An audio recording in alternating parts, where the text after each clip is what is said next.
So yun na nga guys, at game day ulit para sa B-Core kung saan susubukan nilang makabawi sa pagkatalo nila kahapon.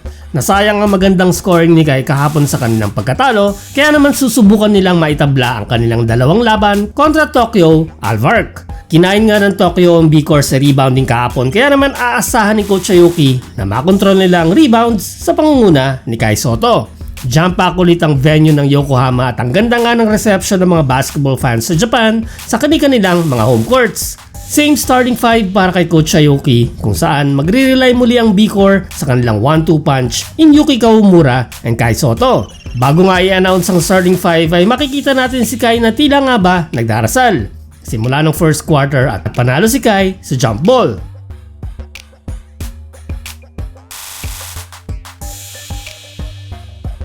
Unang nakapuntos ang Tokyo at sa susunod na play ay sablay ang unang tira ni Kai Sotto. Hindi nga nagkakaintindihan ng B-Core sa depensa kaya 6-0 agad ang score bago ang tres ni Sudo.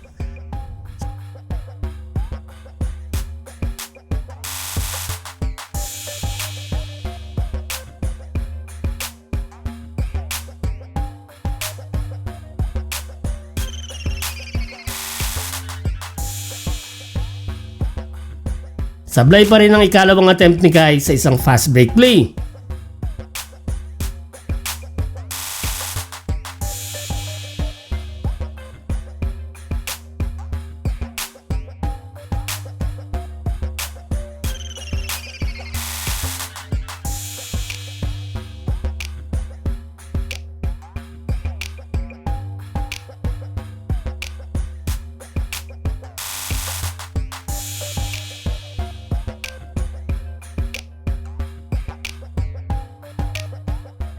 At sa isang attempt nga ni Kai Sotto ay bumagsak nga siya at hindi na nakabalik sa depensa.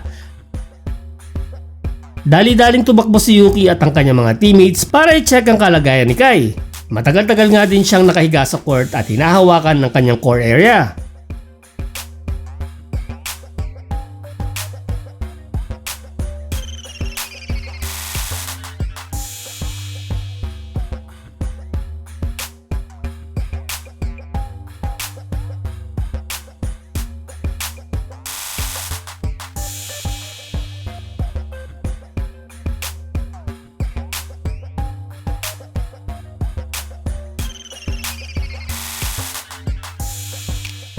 Nakatayo naman siya guys mag-isa at naglakad sa bench nang palitan siya ni Scott.